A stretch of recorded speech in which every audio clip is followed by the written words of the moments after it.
Juan 11 Publishing House y Conciencia Media presentan Juan 11, el podcast. En cada capítulo estaremos hablando de un libro del gran catálogo de la editorial Juan 11. con la intención de motivar al oyente a leer la obra completa. Mi nombre es Lulu Campos y con mi coanfitrión y amigo personal Andrés Marín estaremos moderando estas conversaciones. Les damos una grata bienvenida.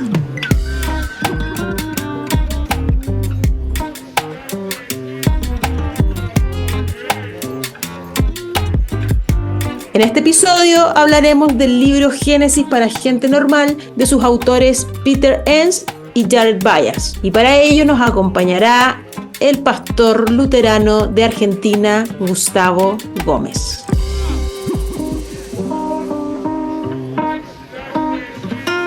Bienvenidos una vez más a un nuevo episodio de este podcast de Juan 11 Ediciones. Hoy día vamos a conversar acerca del libro Génesis para gente normal de Peter Enns y Jared Byas. Y para ello primero presento a mi querido co-host, amigo, gurú, mi guía a seguir, mi partner Andrés Marín de Conciencia Podcast. ¿Cómo estás, Andrés? Muy bien, muchas gracias, Lolo. Y eres el productor de este podcast, así que vienes siendo como el gran jefe Hernán y tú eres el gerente general de la empresa. No, porque esto jamás será una empresa. Sí, no. Aquí la única empleada soy yo.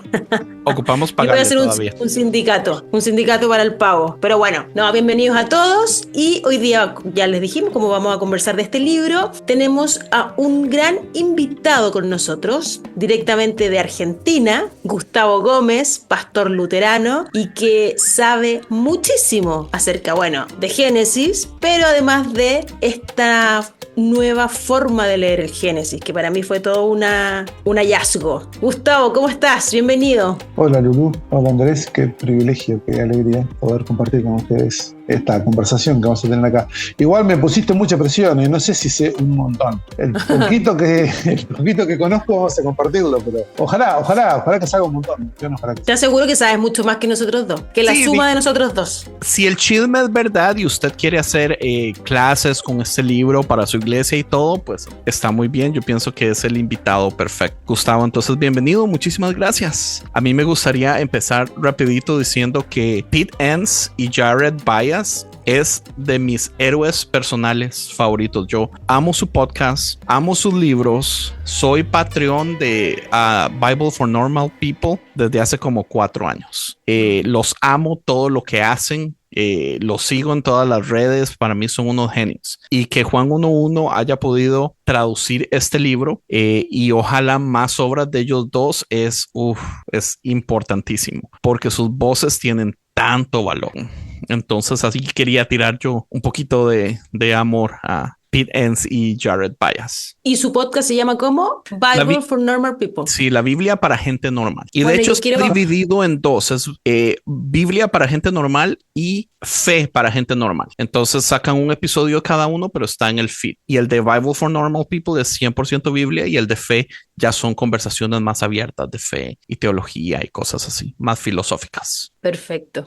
A mí me da un poco, perdón, pero me da un poco como de no sé si rabia o frustración el hecho de que haber encontrado esta lectura de Génesis o haberme encontrado con estos dos autores como Pete Enns y Jared Byas, que difícil su nombre decirlo, en una edad tan avanzada. ¿Por qué no existieron hace 40 años atrás este tipo de literatura? ¿Por qué mi queja, mi frustración es que por qué recién hoy día, siglo XXI, después de los 2020, está saliendo en literatura de la explicación tan básica del primer libro de la Biblia? Me frustra. Yo creo que el 99% de los cristianos del mundo no tenemos idea de cómo está escrita la Biblia. Especialmente comparado a lo que se nos ha enseñado por tantísimos años de la Biblia. Y Génesis siendo el primer libro de la Biblia, qué buen modo de empezar a reentender cómo podemos venir a interpretar, leer, aprender y reentender la Biblia completa más que con un libro como este. Y sí, la verdad es que van a haber muchas sorpresas cuando usted se lea este libro, basado a lo que por años nos han enseñado de estas prédicas sencillas que están diseñadas para la gente de conocimiento más básico, personas que apenas están llegando a la iglesia, para poder darles un mensajito sencillo, que es una de mis críticas con respecto a la institución por años, ¿verdad? Que pocas veces les da como miedo entrar en cosas serias, profundas y cosas así, porque tienen que estar consintiendo a la gente, porque no saben quiénes están preparados para eso. A mí me pasa bastante como Andrés, que soy un fan de lo que hace la gente de Bible for Normal People. La verdad que me parece muy profundo todo lo que hacen ellos, ellas. Es un grupo grande. Yo primero lo conocí solamente a Peter y ya me pareció genial, pero después viste hay un grupo grande de académicos, biblistas, varones, mujeres, gente muy sólida, muy profunda, que se acerca a la vez con mucha seriedad, con mucho rigor, pero de una manera totalmente divertida. A mí el tipo de humor, porque es una mezcla de crítica bíblica y humor, que es una cosa que a mí me resulta deliciosa y realmente lo recomiendo mucho. Me parece una manera muy genial de llevarlo adelante. Así que sí, este libro que hoy nos ocupa es parte de toda una dinámica y la verdad que es muy bueno lo que hacen. Me parece que vienen a ocupar que había una vacancia ahí. Pensando un poco en mi propia historia, yo soy hijo de pastor, mis padres, mi papá y mi mamá fueron pastores, ahora están retirados ambos, así que me crié en una familia, millones de comillas, cristiana, millones de comillas evangélicas, ¿no?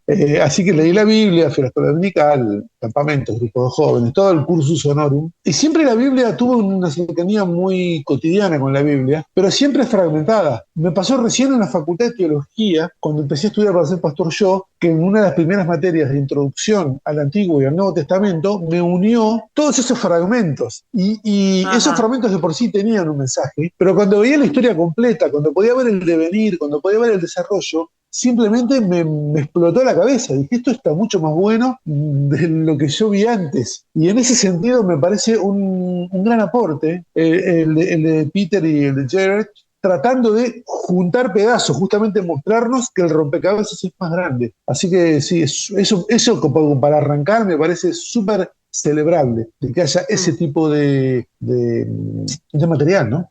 Sí, y irnos a cosas que son, digamos, deberían ser básicas, deberían enseñárnoslo, como por ejemplo que Génesis está dividido, si no me equivoco, en 10 partes, basado en todas las partes donde dice que, y esa es la historia de, es usualmente cuando empieza una de esas partes, pero pues como tenemos los capítulos y los versículos, y muchos de esos capítulos y versículos vienen a cortar partes y dividir dos cosas que no deberían estar ahí, hace el asunto muy confuso. Entonces, si ya se sabe desde hace tiempo, si personas que estudiaron para estas cosas saben eso, ¿por qué no invierten el tiempo en enseñarnos a las personas que vamos a la iglesia este tipo de cosas?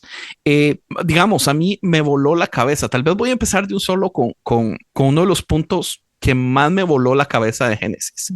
Y es que Génesis es un libro paralelo. O sea, Génesis es la historia de Israel. Entonces, todas las historias que tenemos en Génesis tienen a un paralelo a la historia de Israel. Entonces uno podría llegar y decir, Adán es Israel, Caín y Abel son... Dale. Que puedo hacerte un paréntesis antes de empezar ahí. A mí me voló la cabeza, imagínense lo ignorante que era, a mí me voló la cabeza saber que Génesis se escribió post-exilio, que todo el Pentateuco fue escrito después de la historia, después de los reyes, o sea, cuando Israel se fue al exilio, cosa que a mí me rompió la cabeza y me quitó el piso, porque todo lo que siempre me enseñaron es que este era el primer libro escrito en el mundo casi, y que desde ahí nace todo. Y entonces enterarme con este libro de que que Génesis fue escrito muy posterior a toda la historia de Israel y que es una forma de recontar la historia de Israel, agarra un sabor o un significado, un simbolismo mucho más rico. Claro, y no solo escrito, cuando lo ves editado también, ¿verdad? Que es un proceso súper importante de la Biblia que la gente no entiende. No es como que solo se escribió en papel y listo y ya era mágico y todo, sino que conforme pasa el tiempo, conforme el pueblo de Israel va pasando cosas, ellos van reeditando la historia para justificar cosas todo ese proceso es súper complejo y súper importante de entender. Dale, Gustavo. No, que esto que están diciendo a veces me pasa mucho en la tarea pastoral y es culpa de los pastores y las pastoras, porque de último la gente suele abordar y creer lo que les predicamos nosotros, así que no le puedo echar la culpa a nadie. Pero hay mucha gente que tiene una formación intelectual promedio o superior en otros ámbitos de la vida, pero que sigue creyendo y a la vez no creyendo, porque le produce una disonancia cognitiva muy grande, creyendo y no creyendo, como que la Biblia pasó Dios en un avión y la tiró con un paracaídas ya terminada. Y entonces empezar este proceso que empezó Lulú, de decir, pero esto fue escrito, por lo menos fue recopilada, largas, antiquísimas historias de tradiciones orales, que son anteriores, fueron después recopiladas y efectivamente, Andrés, editadas, de golpe te empieza a hacer un sentido. A mí me pasa que en ese momento la Biblia empieza a ser palabra de Dios cuando la puedo leer de esa manera, en comunidad, con este nivel de alguna manera de poder ver las capas, sin invalidar otras lecturas, por supuesto, pero creo que a algunas personas que somos medio nerdis, este tipo de lectura nos queda especialmente bien, y en general a mí siempre me impresionó mucho la introducción de un comentario bíblico católico, del comentario bíblico San Jerónimo, un comentario muy conocido, que la premisa de los monjes era: las personas debieran tener la misma cultura bíblica, por lo menos, que su cultura general. Porque de golpe son personas que son profesionales, que son ingenieros, que son sociólogas, qué sé yo, y leen la Biblia como si fueran un nene de 7 años. Wow, y ahí yo creo que ahí me parece que en ese sentido este libro nos propone una manera sólida, por un lado, a la vez accesible y muy divertida, de llenar ese gap, de subsanar eso. Así que sí, es súper celebrable. Y me encanta, Lulú, cuando veo tu efecto ajá, decís, pero claro, si esto fue escrito después de 539, por supuesto que tiene otro sentido. Me encanta ver ese efecto ajá también. Digo, totalmente otro sentido, porque claro, una cosa es creer como que uno tiene que obligarse al pensamiento mágico a creer que esto cayó del cielo y que fue escrito casi que antes que existiera la escritura. No lo sé, es una cosa muy extraña el proceso psicológico que hay que hacer para creer en lo que te predican. Y entonces, Lulú, tenés que dejar el cerebro en la puerta, eso tenés que hacer. Claro, exacto, hay que hacer un esfuerzo muy grande para dejar de pensar, no nos para quiere poder creer. Nos quiere obedientes, dice. Tal cual.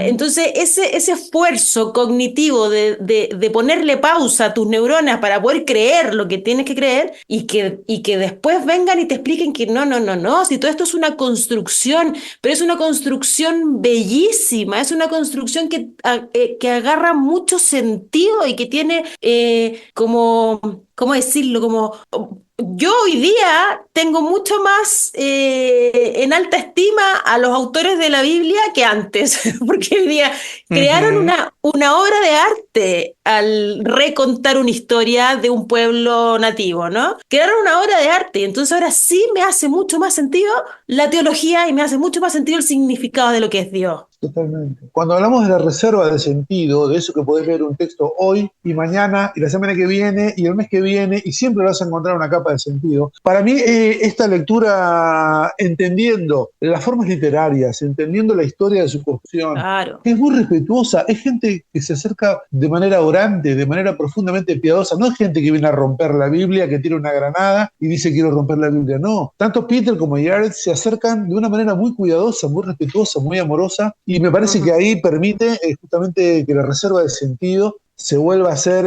una cosa palpable, experimentable en la vida de la persona que abre su Biblia y dice, wow, porque es un libro para decir wow. No nos lo dijeron.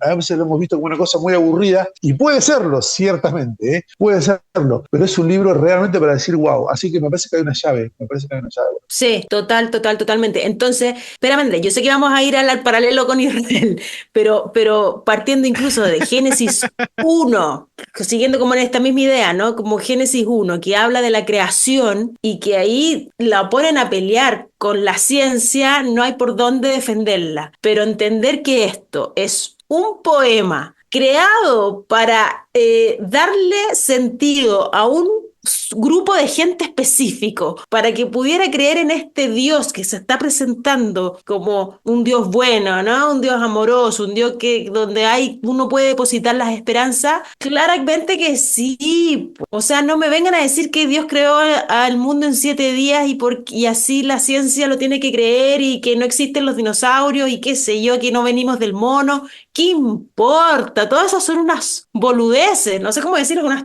tonteras. Pero si me presentas un poema contándome la historia, cómo se crea el universo de forma literariamente hermosa, pucha, lo aplaudo 1000 veces. Ya, eso no más quería comentar. Sí, hay algunas líneas en el libro que me parecen muy ricas y que le dan una estructura, le dan un orden muy, muy interesante.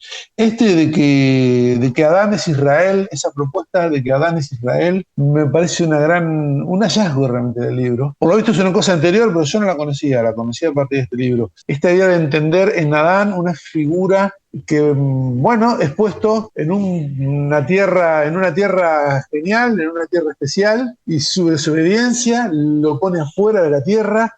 A mí me parece que esa línea te permite entrarle a Génesis 1 y 2 de otra manera, y todas las otras líneas que sigue, todas las peleas fratricidas, todas las peleas entre hermanos, que el libro las va llevando tan bien. Increíble. Y vas viendo cómo de alguna manera tienen su especificidad y a su vez participan de una lógica, ¿no? Donde los hermanos menores, de alguna manera los que no valen, los que estaban afuera, los que no estaban considerados, el propio Israel, ¿no? Es el hermano menor, el que está afuera, el que no está considerado, de golpe es el que prevalece, es el que tiene que ver con mantener la promesa.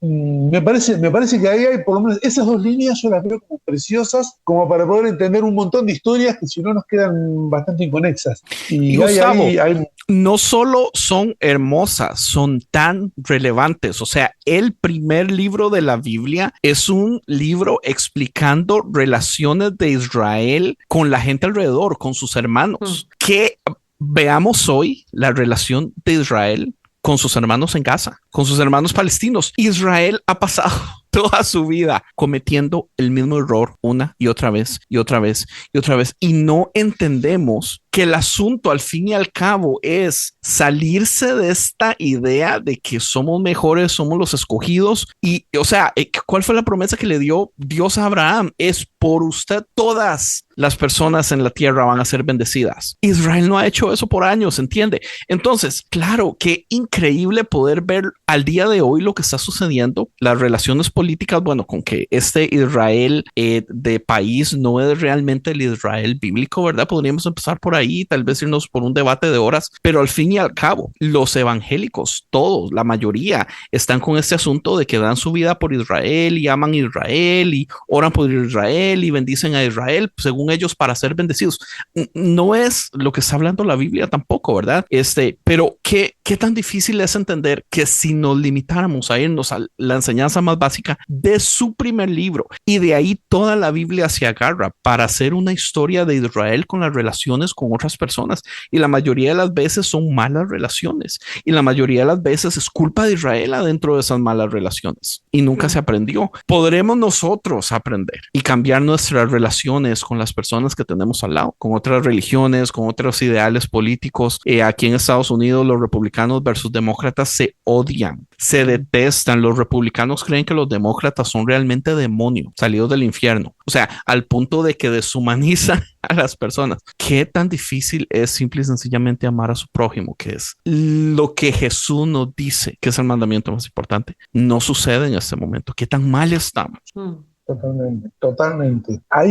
Con esto, el libro nos va mostrando esas relaciones inevitables, porque son vecinos, un poco tóxicas por momentos, de mutua desconfianza, pero de mutua negociación con nuestros otros pueblos, que también yo creo que nos permite bajar un poco la espuma, ¿no?, de enemistades, porque vos ves que siempre esa gente estuvo siempre ahí. Yo creo que sí. La Mesopotamia, los pueblos mesopotámicos estuvieron siempre ahí, Egipto estuvo siempre ahí, los cananeos anduvieron por ahí siempre. De alguna manera, yo creo que la Biblia y una lectura como esta de la Biblia también nos permite ver que ha habido relaciones siempre tirantes, siempre difíciles, siempre, bueno, las relaciones entre hermanos, ¿no?, que es una línea del texto, ¿no? Qué difíciles son las relaciones entre hermanos, incluso entre las propias tribus, después van a ser relaciones muy complejas, pero me parece que nos permite, sí, hay una cosa cuando se vuelve una lucha del bien absoluto contra el mal absoluto, que no sería la lógica del Antiguo Testamento, es mucho más semítica en este sentido, es mucho más casuística,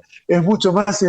pero sí, cuando se vuelve una lucha absoluta, cuando yo soy lo absolutamente bueno, no me queda más que eliminar a lo que es absolutamente malo. Y bueno, todas las desgracias que vienen atrás de eso las podemos ver. Y ciertamente muchos grupos cristianos, con muy buena voluntad y con muy buenas intenciones, pueden encontrarse... Yo creo que ahí nos hace falta un diálogo también intracristiano, dicho, incluso también en personas cristianas, por ejemplo en Palestina, con lo que estaría muy bueno que podamos profundizar nuestra conversación, son hermanos nuestros. Hace poco tuvimos en Argentina la visita de 2 pastores luteranos palestinos para... Wow. Nada, sí, es un montón.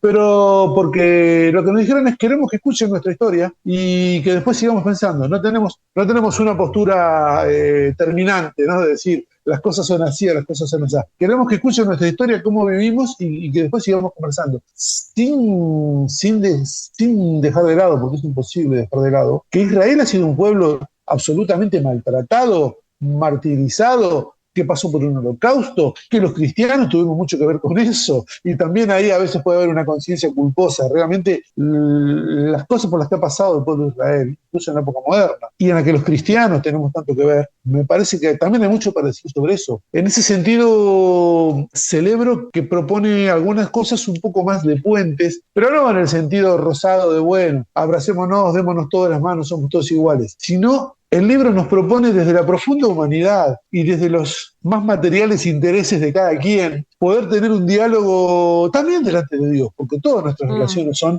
finalmente en la presencia del Señor. Me parece que eso nos permite tener una conversación más honesta, porque si no es hipocresía, o guerra o hipocresía. A mí me gustaría tener una tercera posición, que no sea o la guerra o la hipocresía edulcorada. La realidad del mundo siempre está en el gris. Y la mayoría de líderes en el mundo, una de las cosas que les es muy fácil es dividir el mundo en dos y hacernos escoger. Y la verdad es que la realidad está en el gris, entonces sí hace una gran diferencia. Bueno, y la propuesta de estos 2 autores con este libro, un poco siento yo que es bajarle la expectativa a esta literatura tan divina, tan de otro plano, digamos, y decir, no, aquí nos estamos contando la historia de nosotros mismos, de que finalmente tomemos Israel como, claro, el pueblo de Israel, pero yo lo llevo incluso más allá, como la historia del ser humano, de la humanidad, la humanidad, correcto. De nosotros como personas, como sujetos del lenguaje, como seres sociales, seres comunitarios, seres que nos necesitamos unos a otros y que seres imperfectos. Me encanta que estos autores de la Biblia, ahora digo, hayan mostrado en estos libros como de la historia de dónde nace esta nación, digamos, lo muestran con personajes tan imperfectos, tan falibles, tan que la cagan una y otra vez y que finalmente están reflejando a todos, ¿no? A todo el ser humano que somos seres que la cagamos una y otra vez. Y eso me parece una propuesta muy bonita de parte de esta literatura religiosa. Yo no soy experta en religiones, pero yo no sé si todas las religiones plantean al ser humano como alguien tan voluble, tan vulnerable, tan falible, tan imperfecto, claro. Bueno, ¿sabe qué es lo que me pasa a mí? Que es vacilón porque, digamos, en nuestro otro podcast de Dice Así, donde leemos la Biblia y lo comentamos, yo tengo un papel en ese podcast, que es mi papel es de la crítica. Cuando a mí, digamos, si yo me pongo en el papel donde la Biblia es 100% inspirada por Dios, yo no puedo evitar criticarla. Y al criticarla no puedo evitar decepcionarme de un montón de cosas. Dime de qué presumes y te diré de qué careces. Eso es algo que para mí es tan fácil. Si una persona presume de algo, yo lo voy a ver y lo voy a juzgar con tanta cautela que voy a salir decepcionado. Pero cuando esa persona no presume nada, lo mínimo que haga muy interesante, yo voy a decir como, oh, wow, yo no me esperaba esto. Lo mismo sucede con la Biblia. Si leemos la Biblia con esta imagen mental de que es escrita por Dios, yo no puedo evitar no juzgar y ver todas las imperfecciones que tiene. Pero cuando me la bajan de nivel y me dicen, esto es escrito por humanos que estaban tratando de explicar su experiencia con Dios, es imposible no ver lo magnífico y lo inteligente y las cosas que tuvieron que armar y las analogías y los simbolismos y cómo conectaron esto con esto. Es magnífico, pero me la tienen que bajar de nivel. ¿Entienden? El momento que me dicen Dios escribió esto letra por letra, coma por coma, yo voy a señalar todos los errores, las contradicciones y voy a decir que este Dios se equivocó aquí, Dios se equivocó aquí, Dios se... No puedo evitarlo, es como parte de mi personalidad. Entonces, qué importante es empezar desde el principio y decir, fue escrito por humano, pero vean la obra de arte que es basado en el tiempo y el conocimiento que tenían esos humanos en aquel entonces para escribir esta gran obra. Claro. Y aparte, Dios decide, según mi lectura de la Biblia y mi comprensión de la fe cristiana, Dios decide actuar usando nuestras manos, nuestras cabezas, nuestras psicologías. En ese sentido, no le quita un ápice de que yo la reciba orantemente y devotamente como palabra de Dios. A mí me gusta muchísimo una frase de Lutero. Lutero propone leer toda la Biblia a partir de Cristo, ¿no? Que Cristo como el punto focal desde el cual se lee todo. El Levítico, y después para ¿no? Sí. Y entonces dice, la Biblia es el pesebre que sostiene a Cristo. Y nosotros adoramos a Cristo, no al pesebre. En ese sentido, si el pesebre tenía un clavo medio torcido, si la madera estaba medio rajada, no quita el centro del mensaje y me parece un claro, punto no cambia para considerar. No, y lo otro es que si el libro nos propone el Génesis vinculado a todo el Pentateuco, porque nos arrancan así también, Pito y Ale, diciendo, miren que esto está vinculado a todo el Pentateuco, a una historia más grande, que es una reflexión teológica a partir del exilio. ¿Cómo nos fue? ¿Cómo nos fue? ¿Por qué nos fue de esta manera? Y es una relectura de la propia historia en clave teológica a partir de la experiencia traumática del exilio. El libro, entonces, nos propone vincular al Pentateuco. Hay mucho de la teología deuteronomista en esto que se dice. El Deuteronomio es básicamente una reflexión post-exílica diciendo, bueno, no, lo que critican los profetas. Y el pueblo elegido cae en idolatría y práctica de la injusticia, que por lo visto están más juntas de lo que nos imaginamos. Nos parece que la idolatría tiene que ver solamente con lo sagrado y la práctica de la injusticia solamente con lo profano. Sin embargo, los profetas en general las traen juntas y es un poco la teología deuteronomista que aparece bastante en este libro. Decir, por estas cosas es que terminamos donde estamos, de alguna manera. Y a su vez que la conecta con el resto del Pentateuco, también se propone con un microcosmos y nos dice, hay salvación. Termina diciendo que también hay salvación para ese Israel. Y en ese sentido, si nos podemos espejar en ese Israel, creo que también es un libro profundamente esperanzador, siendo a su vez profundamente escéptico respecto de los seres humanos y su bondad, ¿no? Confía mucho más en la bondad de Dios y en el plan de Dios que en las capacidades de esos tipitos que andamos por ahí, tipitas que andamos por ahí pululando, ¿no? Sí, claro, porque no escatima en la descripción del ser humano de lo malo que es el ser humano. No. Este Génesis. Y el mismo Dios, ¿verdad? O sea, yo cuando finalmente me leí la Biblia completa, que fue hace como 3 años, porque aunque había leído mucha parte y todo eso, nunca completa como para de principio a fin, para mí era decepcionante ver todas las amenazas, o sea, la cantidad de Biblia que es Dios amenazando a los humanos de cómo los va a destruir si no se vuelven a él, ¿verdad? Entonces no solo los humanos señalando la maldad del humano, sino la imagen que ellos tenían de Dios, recordándole a la gente, ¿verdad? La capacidad del mal está ahí siempre. ¿Qué estamos haciendo para ir en contra de ella? Totalmente. Bueno, nos muestra ese Dios también, esas primeras imágenes de Dios, un Dios bastante parecido a nosotros, a nosotras, ¿no? Que tiene arranques de bronca, que toma una decisión un poco intempestiva, sí, totalmente. Y que amanece de malas. Claro. Y también eso nos va mostrando cómo la imagen de Dios y la comprensión de Dios se ha ido enriqueciendo a lo largo de la historia de la fe y de la historia de ese pueblo caminando con Dios. Y me parece que hay una riqueza preciosa también. Una cosa que, bueno, yo estoy muy entusiasmado con la posibilidad de finalmente arrancar con esto en grupos, leyéndolo en grupos. Me parece que nos puede enriquecer mucho.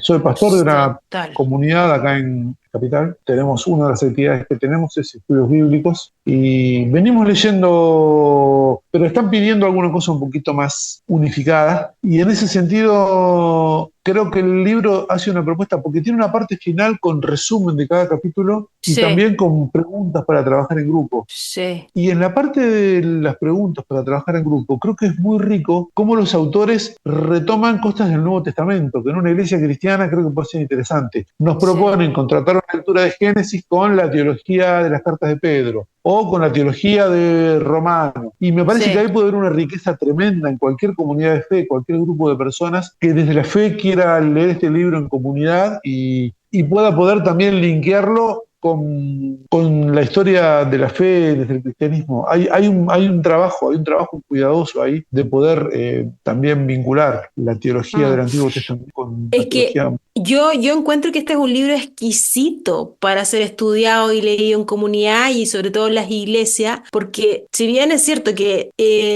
está explicando de cierta forma Génesis, que es el primer libro de la Biblia, ¿no? Lo que yo siento es que nos da como ciertas pautas o claves para poder entender la escritura en su plenitud, como entendiendo que esto son escritos que ya sabemos que no bajaron del cielo, sino que fueron escritos por seres humanos porque nos están contando una historia y no es una biografía, ni es un relato histórico, ni un documento investigativo de la historia como fue, no, sino que es una construcción narrativa de poder contarnos finalmente quiénes somos nosotros como seres humanos, quién es Dios como Dios, y cuál es la relación de nosotros con nosotros mismos y no sé si me estoy enredando, pero tengo la sensación que este libro como que nos da la pauta para poder entender finalmente la escritura completa, de saber que lo que estamos leyendo no es algo mágico, sino que es un relato que fue escrito en otra época, en otro tiempo, con otras formas de entender el mundo, y que si yo trato de meterme en esa forma de entender el mundo, de cierta forma voy a entender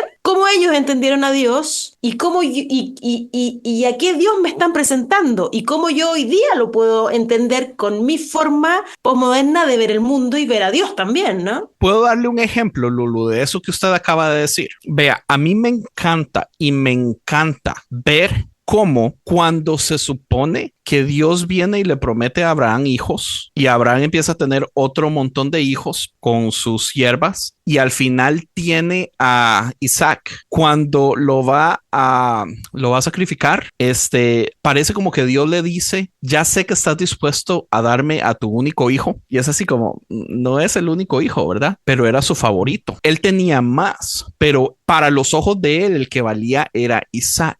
Yo siento que ese libro nos muestra en tantísimas partes de la Biblia que el plan de Dios no era solo el favorito del padre de la fe, sino que siempre fueron muchos. Tenemos de nuevo el ejemplo de José, ¿verdad?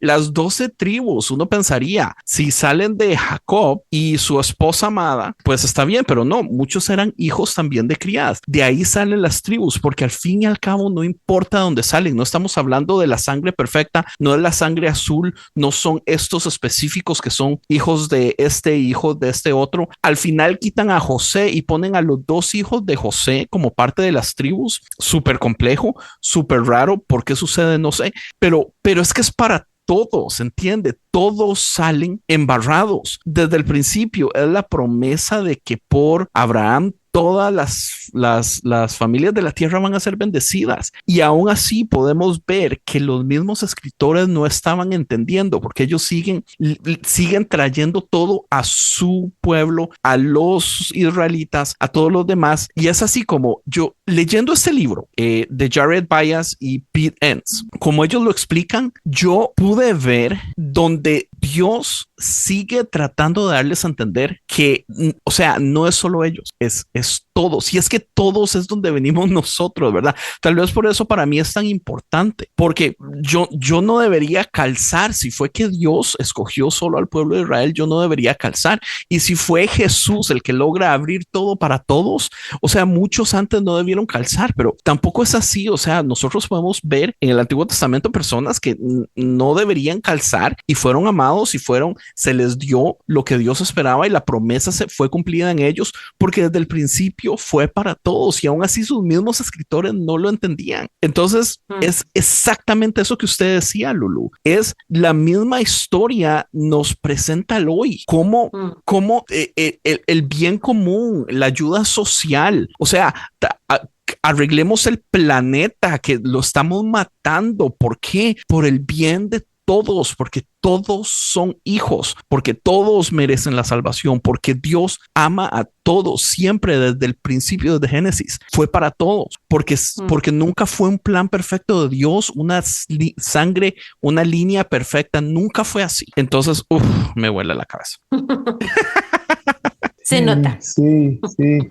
El libro de Génesis opera, y Peter y Jared lo ponen muy bien, como en las obras, como en una ópera, que la obertura tiene casi tiene distintas partes. Si escuchás la obertura con atención, vas a ver todas las partes, la tensión dramática, el cierre, va a estar todo en la obertura. Y también el Génesis nos trae eso, y nos trae, como bien dice Andrés, nos pone fuerte esta idea de que la elección va a tener que ver con que Israel sea luz de las naciones. Claro que hay elección, y la elección tiene que ver con que sea luz de las naciones. Cuando se aparta de ese plan de ser luz de las naciones, bueno, pasa lo que pasa. Justo ahora estamos predicando en el leccionario ecuménico, estamos siguiendo Marcos. Y sí, viste, Marcos parece como el malentendido de todo lo mal que entiende la comunidad el mensaje de Jesús. Todos entienden el mensaje de Jesús. Marcos es mi favorito. Menos la comunidad, que tiene una obcecación, y ahí somos nosotros, ¿no? Nosotros, las personas cristianas, y digo, de alguna manera como herederas solidarias de esa historia que arranca con Israel, ¿no? De finalmente entendernos mejores, ¿no? No como parte de algo como canales de ese amor incondicional de Dios, sino como mejores. Y un pastor amigo que nos resulta muy relevante en mi historia predicaba alguna vez sobre algún texto de Marcos. Cada vez que trazamos una raya de tiza entre lo puro y lo impuro, entre lo santo y lo profano, entre lo bueno y lo malo, quedamos del lado equivocado. Cada vez que trazamos esa raya de tiza, quedamos del lado incorrecto. Me parece que puede haber también, se puede entresacar de ahí. Tal cual. Y tengo la sensación de que eso es lo que hace la Escritura, como que nos muestra que siempre estamos del lado incorrecto. Por eso es un escándalo, sí. Sí, total. Una amiga siempre dice que la Biblia es como el gran libro de psicología humana, porque nada cierra. Me dijeron toda la vida que en la Biblia estaban todas las respuestas. Y hoy día digo, no, en la Biblia están todas las preguntas, pero no hay respuestas, no se cierra el círculo, no se cierra nos muestra el proceso, el ciclo, en lo que estamos, en la evolución, en la incertidumbre constante.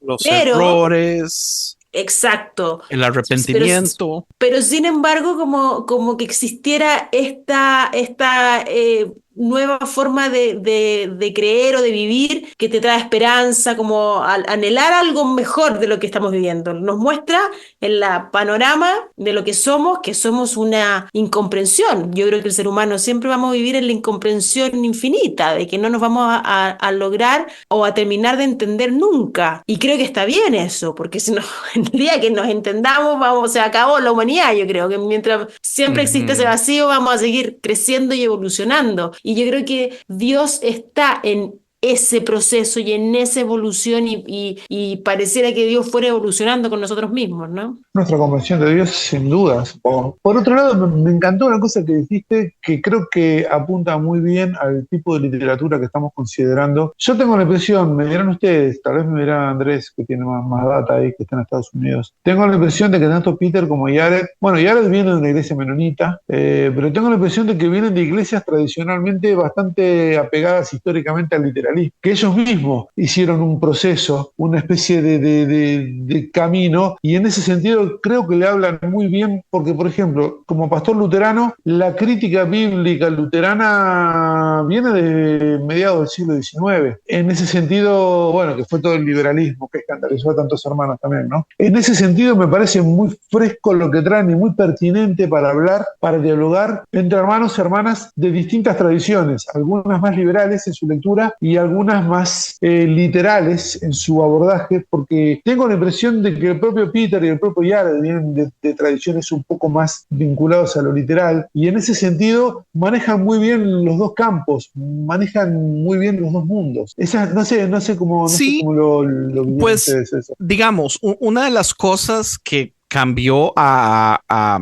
Pete todo el asunto fue cuando él empieza a estudiar historia del Antiguo Testamento y del Nuevo Testamento, y empieza a ver que a mucha data científica de lo que son cosas de la Biblia no están, ¿verdad? Son inexistentes. Uno de los mejores ejemplos es, digamos, el Éxodo. La cantidad de gente, 40 años, si fueran tantos millones de personas que decían ahí, no es imposible que no haya modo de encontrar pruebas arqueológicas de todo lo que está ahí, empezando con basura, empezando con los animales que matan, y no hay absolutamente nada. Entonces a él le afectó muchísimo ver, digamos, que la ciencia no refleja muchas de estas cosas, y le vino a hacer el conflicto de, wait, entonces, ¿quién está en la razón? Porque a mí me han enseñado por años que todo esto es verdad.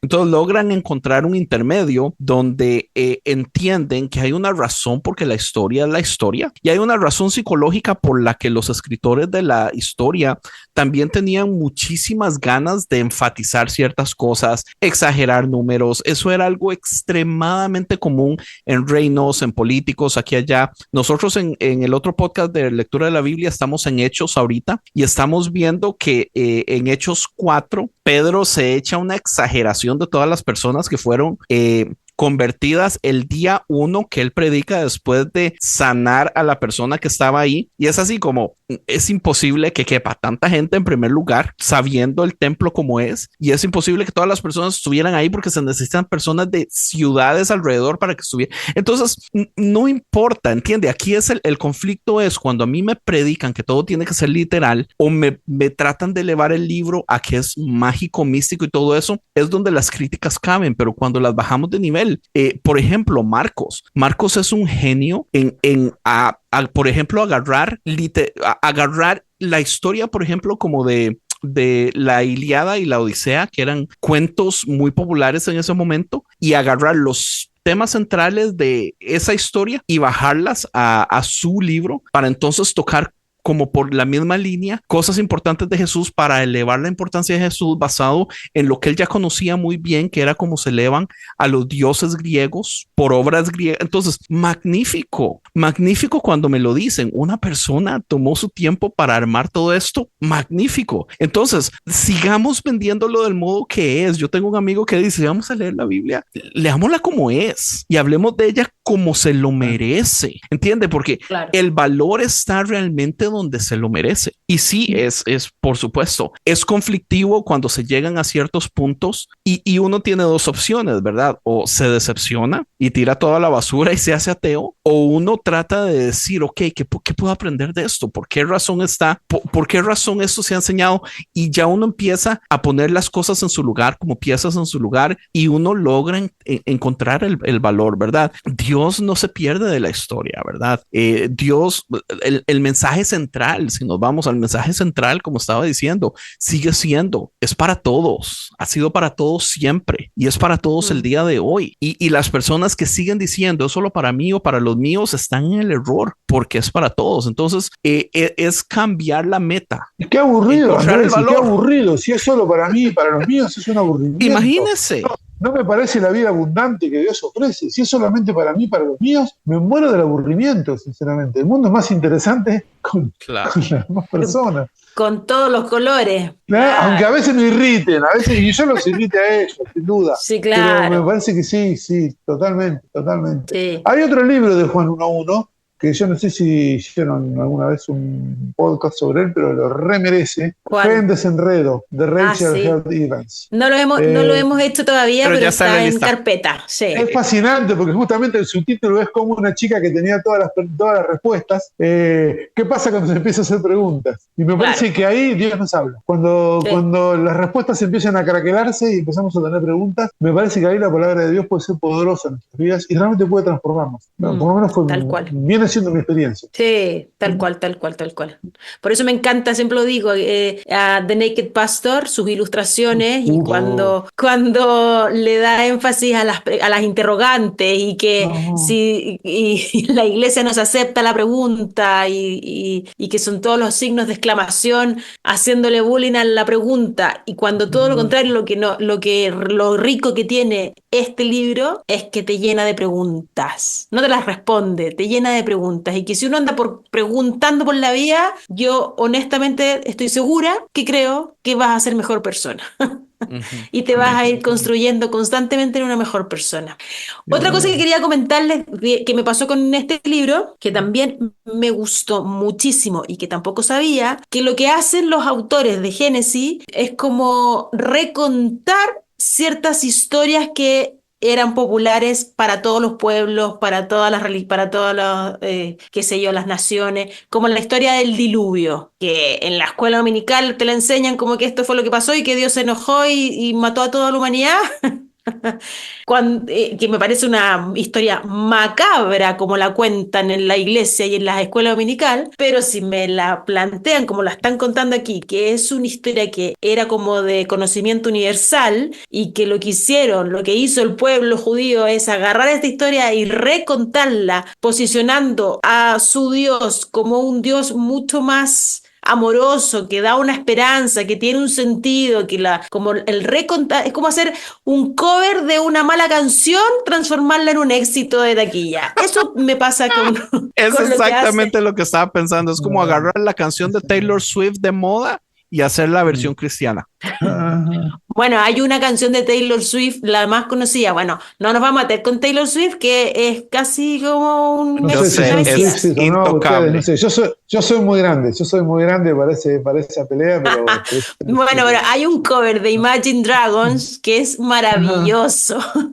A todo esto. Bueno, en fin, yo creo que eso es lo que hace lo que nos cuenta aquí en este libro, ¿no? Que lo que hacen los autores del Génesis y del Pentateuco en general es como agarrar ciertas historias que ya que existían como mitos universales y que las recuentan desde la perspectiva de este Dios de Yahvé, y que le da un tinte de esperanza y de cercanía y de humanidad mucho más, qué sé yo, luminoso, más esperanzador. Y es que Lulu, lo que tenemos que entender, ¿verdad? Es que las escuelas para los judíos eran esto, ¿verdad? O sea, ellos mandaban a sus niños a leer los escritos importantes.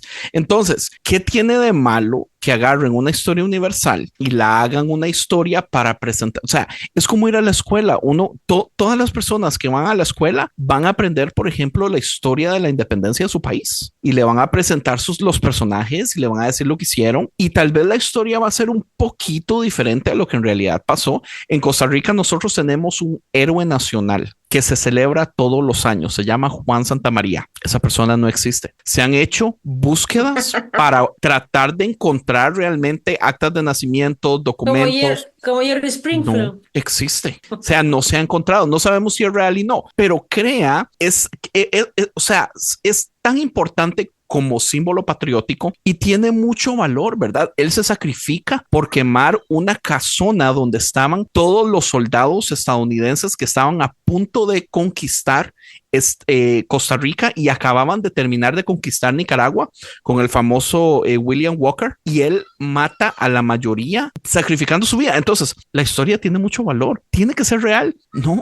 importa, ¿entiende? Pero en todas las escuelas, a todos los niños se nos enseña la historia. La historia del diluvio debería ser igual. O sea, los maestros, que no necesariamente tienen que ser maestros religiosos, pero eran los que estaban a cargo de educar a los niños en aquellos tiempos, iban a contar todas las historias que se sabían, que eran así como de conocimiento popular por cosas que había pasado. El diluvio no cambia absolutamente nada. Génesis de 1 al 12, por eso es que se cree que Génesis de 1 al 12 en su original es como si fuera esas canciones de nursery rhymes, esas canciones que son muy populares, donde se cantan para que los niños vayan a dormir, que es un tipo de escritura de prosa como, o sea, que fácilmente calzaba en poema o canción, porque estaba diseñada para que los niños se la aprendieran, para que pudieran tener lo básico de lo que era historia. Entonces, por eso, claro, usted lee Génesis del 1 al 11 y usted dice, esto suena muy diferente a del 12 en adelante, pero es que, o sea, es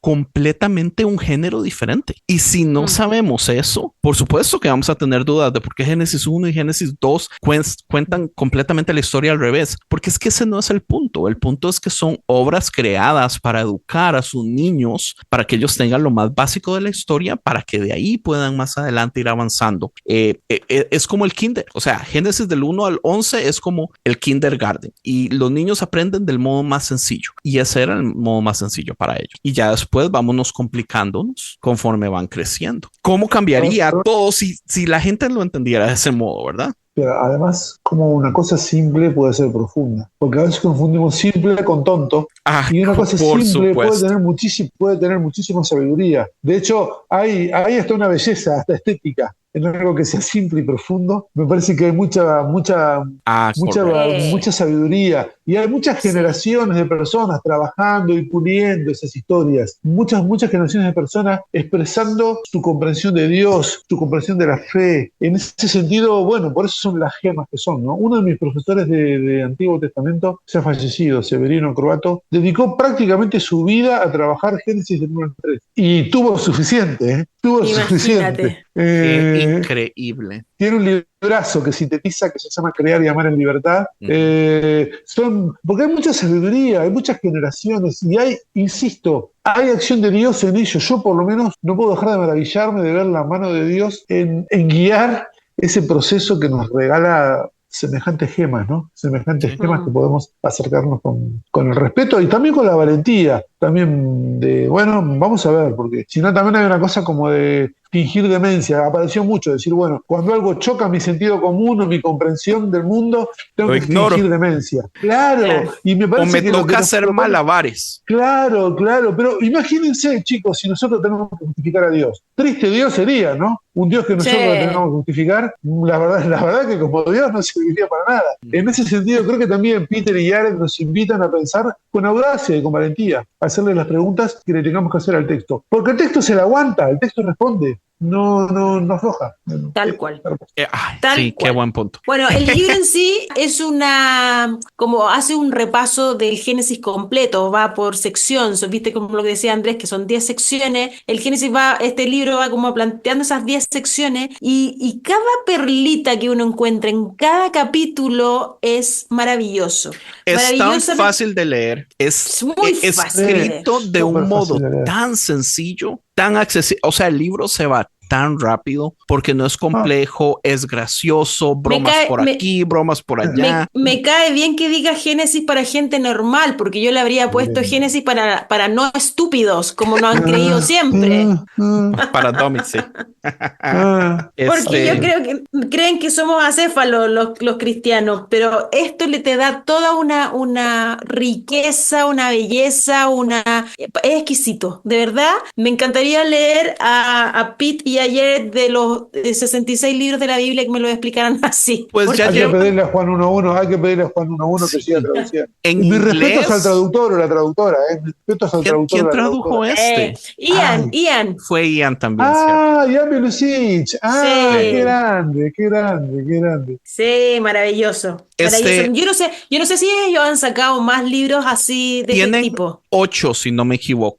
No todos de Pete y Jens, porque como decía Gustavo, el equipo es muy grande. Entonces, el último que salió, si no me equivoco, fue como de Salmos o de Levíticos, que es uno de los más difíciles que han hecho. Entonces, como era tan complejo y tan lento y tan cuadrado, entonces el autor decidió hacerlo súper cómico. Y es uno de los que se está vendiendo más, pero es porque él dijo, para que la gente se lo lea, eso tiene que ser gracioso. Entonces, un éxito.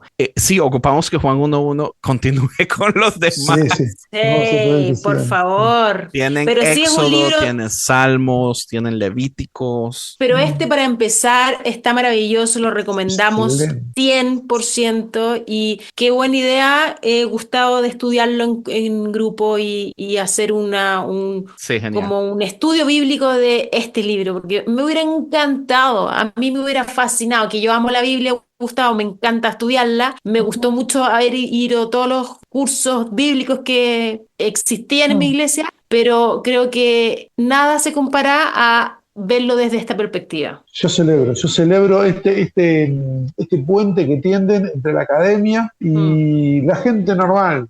Eso, me parece una gran propuesta. Los vínculos entre la academia, entre el saber más riguroso y la gente normal que quiere pensar con su cabeza.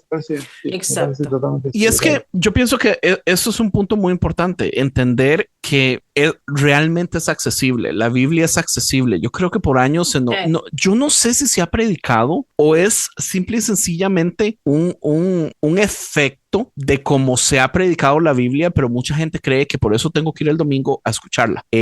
La Iglesia Católica por años hizo eso, ¿verdad? La predicaba en latín y la gente solo iba pensando que iba a recibir pero, o sea, no, por favor, es accesible para todos y hay modos de poder usted empezar con lo básico. Esos libros ayudan mucho a dar una buena base para que usted pueda en su lectura no solo leer, sino ir pensando conforme va leyendo. Es accesible, la Biblia es accesible, muchachos, muchachas, léanla. Absoluto. Tal cual. Y quéjense de ella como yo no me enojo. Claro. No, y Dios tampoco se enoje, olvídate. Dios tampoco se enoja para nada. No sé si quieren comentar algo más, alguno de los dos, o ya vamos para mí cerrando. Para mí ha sido muy enriquecedora esta conversación. Es muy lindo ver cómo desde distintos lugares este libro nos enriquece y refresca nuestra mirada de la fe informada por, no solo nuestra fe, no está solo informada por la Escritura, está nuestra experiencia, está un montón de cosas, pero la Escritura es una parte fundamental en la tradición cristiana para darle forma y darle frescura a nuestra fe, y este libro en ese sentido es una gran herramienta para eso y para poder hacerlo en comunidad. Yo les recomiendo que lo puedan hacer en comunidad. Cuando este libro es un libro hermoso para leer en grupo y agarrar la Biblia, agarrar el Génesis en grupo. Me parece que ahí derrama sentidos cuando lo leemos en grupo. Gustavo, y muchas gracias por tú como pastor tener la responsabilidad y las ganas de querer enseñar a tu gente desde esta Génesis, ¿no? Desde esta forma de entender la Escritura y no el repetir un discurso que no tiene mucha profundidad. Que mantiene a la gente inocente. Es un privilegio, Lulu y Andrés, sí. No lo digan, pero en realidad a mí me pagan para que complete mi formación junto con ellos. Así que no lo digan porque me van a dejar de pagar, pero básicamente tengo el privilegio de poder completar mi formación aprendiendo con ellos. Pero eso es muy bonito, Gustavo, y creo que lamentablemente no se ve muy a menudo que los pastores quieran enseñar desde ese lugar, del querer hacer que la gente piense y entienda la Escritura desde la experiencia del cuestionarse, de ponerla sobre la mesa y desmenuzarla sin temor, sin miedo a los dogmas, a que nos lleve a donde nos lleve. Pero sabes que me toca verlo desde el otro lado del mostrador, saben chicos, me toca verlo desde el otro lado del mostrador como pastor, y me ha pasado distinto, me ha pasado que muchos colegas, sobre todo muchos colegas varones, debo decir, dicen, no, estos abordajes de la Biblia no, porque nuestra gente no está preparada. ¡Mentira! La gente está preparada. ¿Cómo me enoja a mí eso? Yo creo que no quieren. No quieren. Ajá. No quieren que les hagan preguntas incómodas. No quieren que la gente cuestione a Dios, porque es peligroso, ¿no? Y es mucho trabajo también. No. Sí, hay cuestiones de poder, sin duda hay cuestiones de poder también, ¿no? Que te imita el poder, el poder. Por eso yo te agradezco profundamente, Gustavo, que desde tu lugar de pastor estés haciendo la labor que estás haciendo. Y muchas gracias de verdad por haber participado con nosotros y haber grabado este episodio. Y gracias por tu tiempo, por tu gran sabiduría y sobre todo, insisto nuevamente, por alimentar a tu gente de la forma que lo estás haciendo. Amén. Ha sido un inmenso placer, chicos. Muchísimas gracias, Gustavo. Entonces, un placer conocerlo y esperamos tenerlo de nuevo en el futuro para otra conversación. El catálogo de Juan 1 es bien grande y estamos esperando que pronto empiecen ya de nuevo en su proceso de ir traduciendo más y agarrando más derechos de otros y todo para hacerlo más grande. Entonces, esperamos volverlo a ver. Muchísimas gracias. Muchísimas gracias, Gustavo. Que te vaya muy bien. Hasta luego. Chao. Bye.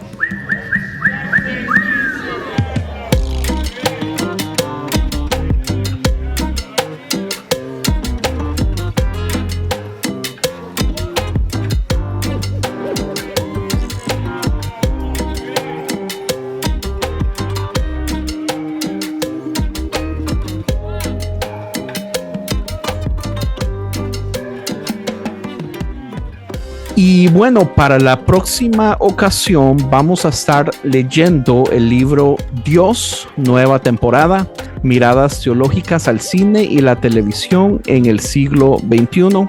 Como siempre, esperemos que ya se hayan terminado el libro para cuando el episodio salga y podamos tener una buena conversación acerca de él. Muchas gracias.